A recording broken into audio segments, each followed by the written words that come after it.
Mr. James Walker was a wealthy man who lived in a large house near the edge of the forest. Every evening, after finishing his work, he liked to take a walk around his estate. It helped him think and relax. That evening the sky was gray and heavy, with clouds. The air was cold and the wind blew softly through the tall trees. As James walked near the woods, he suddenly heard a faint sound. It was a soft crying, almost like a whisper. He stopped and listened carefully. The crying was coming from deep inside the trees. It was quiet, but James's heart felt a sudden pull. He could not ignore the sound. Curious and worried, James decided to follow the crying. He walked slowly, stepping carefully on the soft earth covered with fallen leaves. The crying grew louder. After a few minutes, he came to a small clearing. There, sitting on the cold ground, were 3 children. 2 girls and a boy, no older than 10.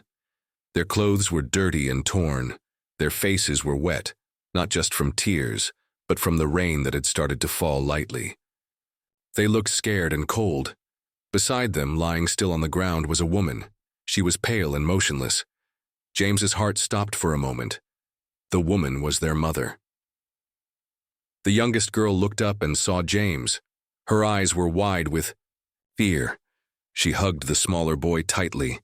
The older girl stared quietly, her lips trembling. James did not know what to say. His chest tightened as he realized the children had been left alone in the woods with their mother's body. The cold wind blew harder, and the children shivered. "Are you okay?" James asked softly, kneeling down a little to be closer to them. The little girl whispered, "Please don't leave us." James nodded slowly. "I won't leave. I will help you." He looked around. There was no one else nearby. The children were alone, forgotten and in danger. James carefully picked up the youngest boy. The little one was very thin and weak. James could feel his small heart beating fast and shaky. He wrapped his coat around the children to keep them warm. The older girl finally spoke in a small voice. "We don't have anywhere to go." James's eyes filled with tears. "You will come with me. I will keep you safe." The children hesitated, but slowly followed James as he stood up. He gently carried the little boy and held the hands of the 2 girls. Walking back to his mansion, James thought about the mystery before him. Who were these children? Why were they left alone with their mother in the cold forest? How did their mother die? The questions made James's heart heavy, but he knew one thing for sure: he could not leave them there. These children needed help, love, and a home. When they reached the mansion, James called for Mrs. Roberts, his trusted housekeeper. She was a kind woman who had worked with James for many years.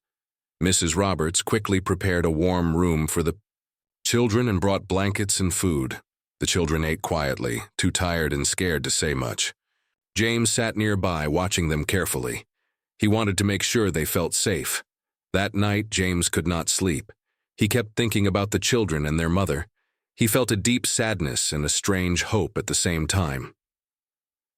The next morning, James took the children to a doctor to check their health. The doctor said the children were weak from hunger and cold, but would recover with care.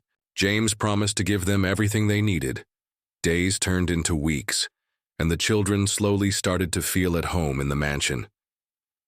James spent time with them every day, teaching them new things and listening to their stories. But the mystery of their mother's death stayed with him. He wanted to find out the truth. He knew that understanding their past was the key to protecting their future. James hired a private investigator to look into the woman's death and the children's background. But no answers came quickly. The forest kept its secrets, and the past stayed hidden in shadows. Meanwhile, the children began to trust James. The youngest boy smiled when James played with him, and the girls started going to school with Mrs. Roberts's help. James's house was filled with new life and hope, but also with questions and worries. One evening, as James stood by the window watching the dark forest, the youngest girl came to him. "Will you stay with us forever?" she asked softly. James smiled and hugged her gently. "Yes, I will. But deep inside, James knew this was only the beginning of their journey, a journey full of challenges, secrets, and a hope that one day the truth would be revealed. Days passed, but Mr. James Walker could not stop thinking about the 3 children he had found in the woods.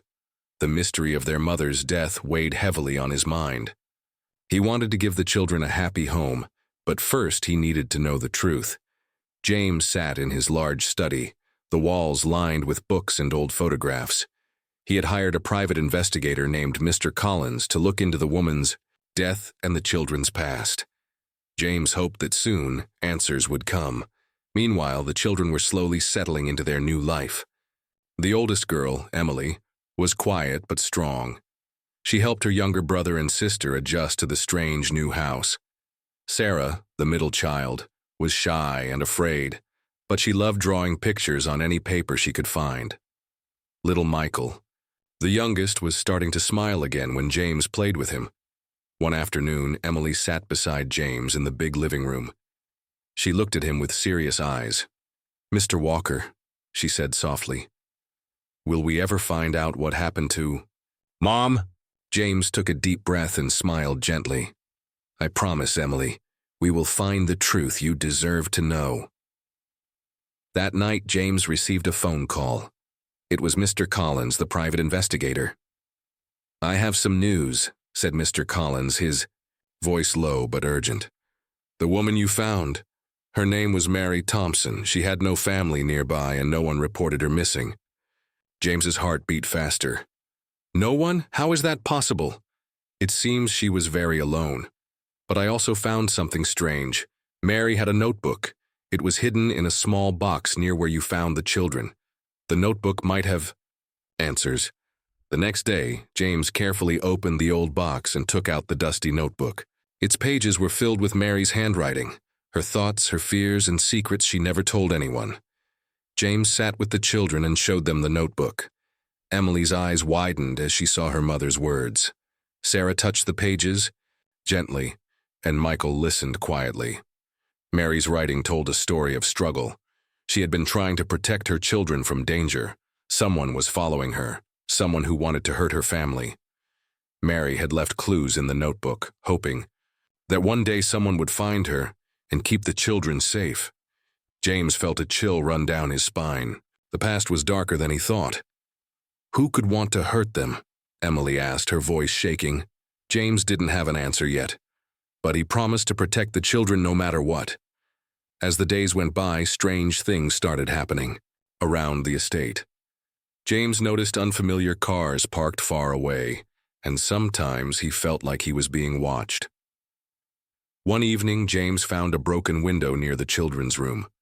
The glass was cracked, but nothing was stolen. He called the police, but they found no clues. The children were scared. Emily held her siblings close. Sarah cried softly in her sleep. James stayed up all night, thinking about Mary's notebook and the danger it hinted at. He knew he had to act fast to keep the children safe. The next morning, James met with his closest friends and trusted advisors.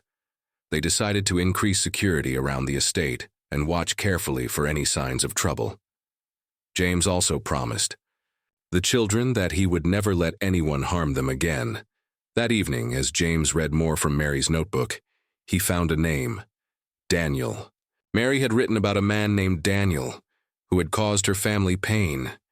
James wondered, who was Daniel? Was he still out there? The children looked at James with hope and fear. They trusted him, but the shadows of their past were closing in. James knew their journey was just beginning. He would fight to protect the children and uncover the truth behind their mother's death. But the answers might be closer than anyone expected, and more dangerous. The next morning, James sat at his big wooden desk, the notebook open before him. He read carefully through Mary Thompson's handwriting, trying to piece together her story. Each page showed Mary's fear, her love for her children, and the dangers she faced. James felt a deep sadness for the woman he never met. Mary had fought hard to keep her family safe, but something had gone terribly wrong. Emily, Sarah, and Michael watched quietly from the doorway. Emily was the oldest, and she seemed ready to face whatever was coming. Sarah held Michael's hand tightly, scared but trusting James. James read a new page aloud, his voice soft but steady. Daniel is not a man to trust. He promised to help but only wanted power and money. I fear for my children every day. If anything happens to me, please protect them. James looked up at the children. This Daniel, he was someone Mary feared. We need to find out who he is. Emily nodded. We want to know too. Mom always said he was dangerous. That day James called Mr. Collins, the private investigator, and asked him to search for Daniel. He also started to ask old friends and business contacts if anyone knew about Daniel. While waiting for answers, James focused on making the children feel safe. He fixed their rooms with new beds, warm blankets, and toys. He cooked their favorite meals and read stories to them at night. But the children could not forget their past. Sometimes Sarah would wake up crying. Michael missed his mother. Emily felt the weight of responsibility on her small shoulders. One afternoon, Emily found a hidden letter. James held the children close and promised, I will keep you safe. We will find out who did this to your mother. Days later, Mr. Collins called with news. We found Daniel, he said quietly. His full name is Daniel Ross. He has a history of trouble, money problems, fights, and bad decisions. He was close to Mary once, but things went wrong. James felt a mixture of relief and fear. Daniel was not just a name, he was a real person, and possibly a threat. That night, James called the local police and gave them the information. He asked them to watch for Daniel and protect the children, but the danger was not far away. A few nights later, James noticed shadows moving near the edge of his estate. He saw a man watching from behind the trees. James's heart raced. Could be Daniel? He called the police immediately, but when they arrived, the man was gone. The children were scared, and James was more determined than ever. He decided to hire a private security team to guard the estate day and night. Emily wanted to help. I want to learn how to protect my brother and sister, she said firmly. James smiled proudly. You are very brave, Emily. We will all work together. But the mystery was deeper than James thought. Mary's notebook had more pages, with hidden clues and secrets. One page had a small map drawn in pencil, a path through the woods near the estate. James wondered what the map showed.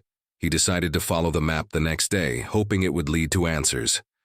The children stayed close, ready for whatever they might find. Together, they walked into the woods, their hearts full of hope and fear. What would the map reveal? Would they find safety or more danger? The past was not finished with them yet. The next morning, James, Emily, Sarah, and Michael prepared to follow the mysterious map. The sun was just rising, casting soft golden light over the estate. The children packed small bags with snacks and water. James carried the notebook carefully in his jacket pocket. As they stepped into the woods, the tall trees loomed overhead, and the air smelled fresh but slightly damp from the last rain. The path on the map was unclear, but James trusted Mary's drawing. It showed a winding trail leading to a small clearing. Emily held Sarah's hand tightly, while Michael walked close behind. None of them spoke much. The silence was full of questions. After walking for nearly an hour, they reached the spot marked on the map. It was a small clearing surrounded by thick bushes. In the middle lay a worn wooden box, half buried under fallen leaves. James carefully pulled the box out and opened it. Inside, he found old photographs, letters, and a small leather pouch. Emily looked over his shoulder. What is it, Mr. James? James smiled softly. Let's see. He took out the photographs first. They showed a younger Mary with a man and the 3 children when they were babies. The man looked kind, but in some photos he seemed worried. Then James unfolded the letters. They were written by Mary and the man in the photos, whose name was John. The letters told a story of love and fear. John and Mary wanted a safe life for their children, but they were being watched by dangerous people. One letter said, If anything happens to us, please keep the children safe. Trust no one. James's heart ached for the family. He knew Mary had been very brave. Inside the leather pouch, James found 3 small necklaces, each with a different charm: a star, a heart, and a moon. "These must be for the children," James said. He gently placed the necklaces around Emily's, Sarah's, and Michael's necks. Emily looked at her necklace with tears in her eyes. "Mom gave these to us?" James nodded. "Yes. They are to remind you that you are loved and protected." Suddenly, a noise came from the bushes. Everyone froze. James quickly moved in front of the children, looking carefully. A small fox appeared and ran away into the trees. The children laughed nervously, but James's mind was still racing. Who were the dangerous people Mary had written about? Were they still watching? They decided to return home with the box and the letters. Back at the estate, James read the letters again and again, trying to understand the full story.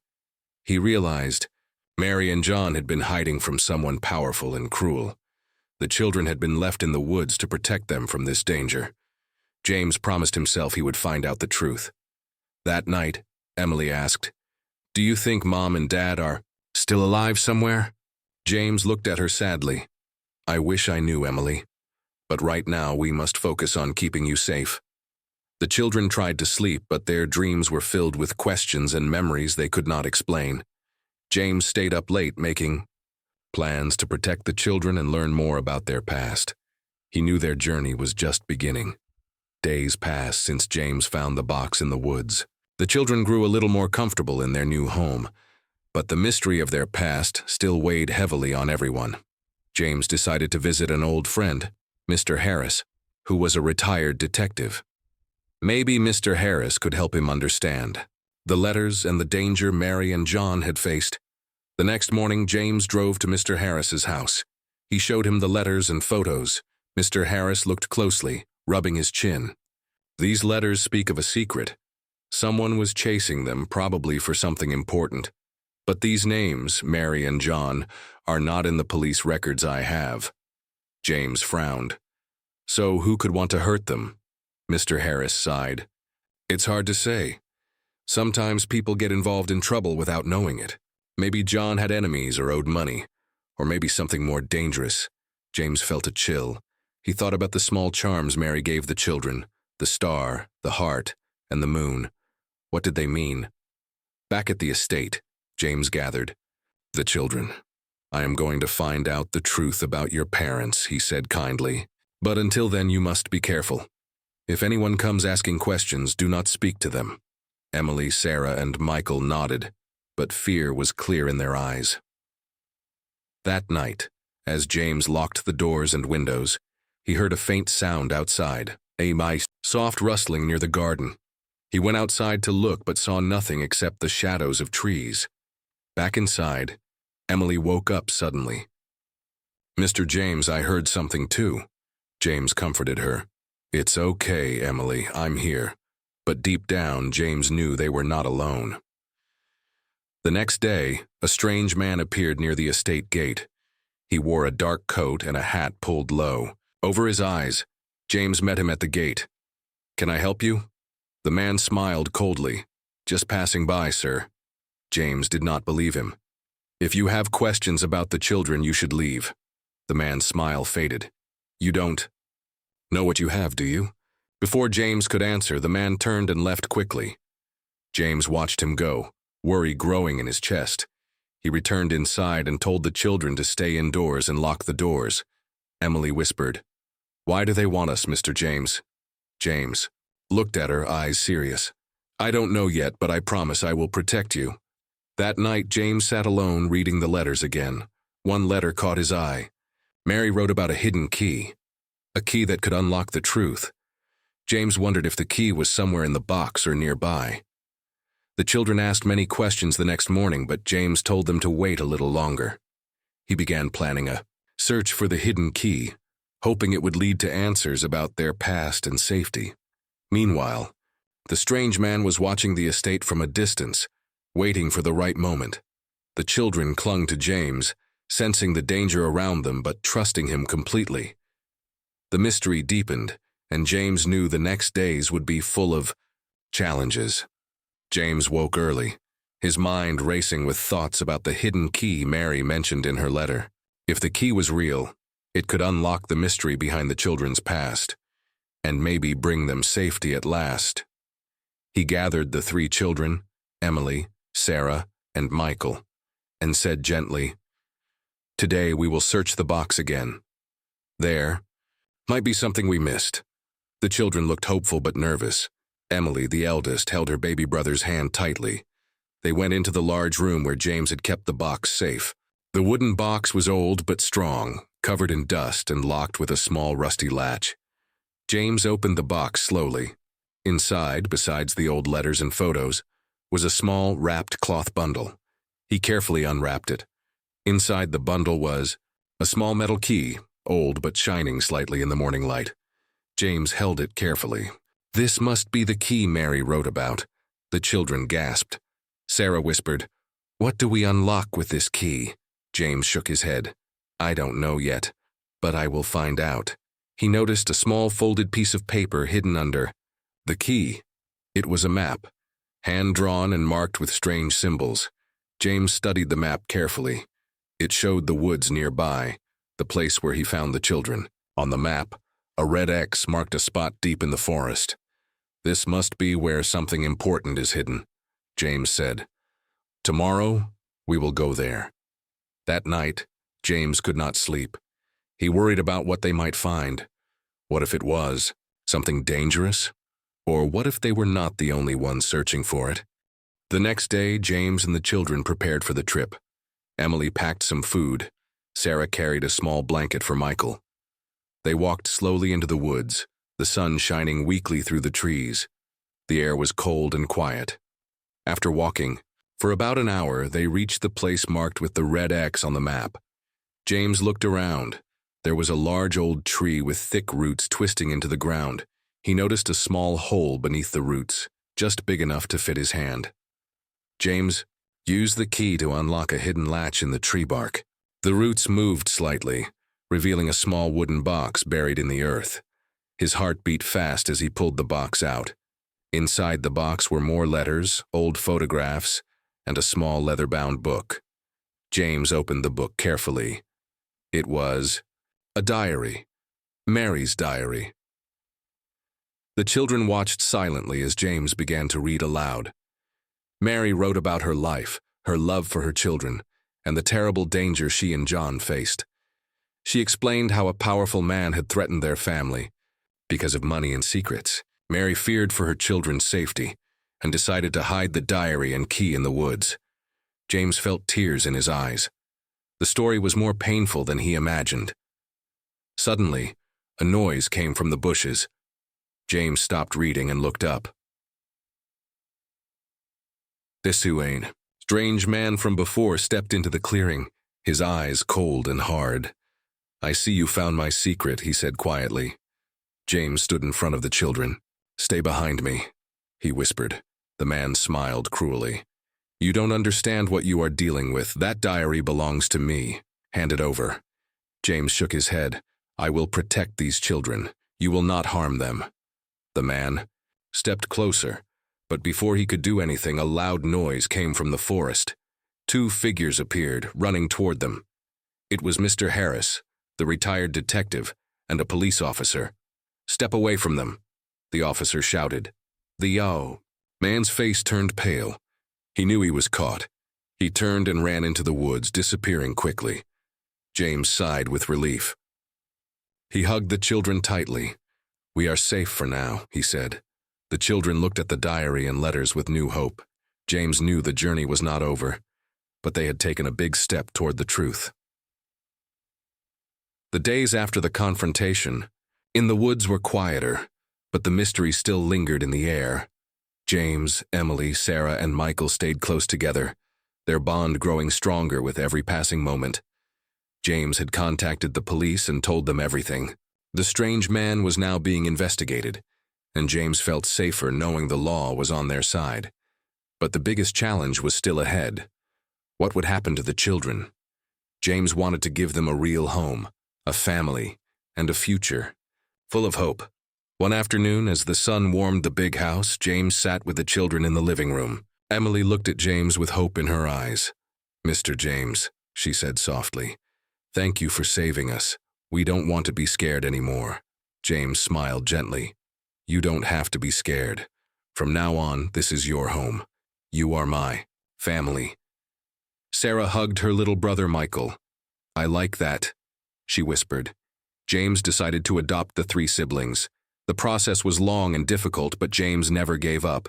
Slowly, the children began to smile more, to laugh, and to feel safe. James helped them go to school, made sure they had good clothes, and listened to their stories every night. One evening, James sat alone by the fireplace, thinking about Mary's diary and the secrets it held. He realized that even though the past was painful, it had brought them all together. He knew the journey of healing would take time, but with love and care they could build a new life. Years passed, and the children grew into strong, confident young people. Emily became a kind and hardworking young woman. Sarah loved to paint and dreamed of becoming an artist. Michael, the youngest, was curious and full of energy. James watched them with pride. They were no longer the scared children he found in the woods. They were his family, his heart. One day, as they sat together in the garden, Emily asked, "Mr. James, will you tell us more about Mary and our past?" James nodded. "Yes, one day when you are ready, I will share everything. You deserve to know the truth." The children smiled, feeling safe and loved. James knew that no matter what challenges the future held, they would face them together. The story of the 3 siblings in The Millionaire was not just about loss and pain. It was about hope, love, and a new beginning. And in that quiet moment, surrounded by the family he had chosen, James felt a deep peace.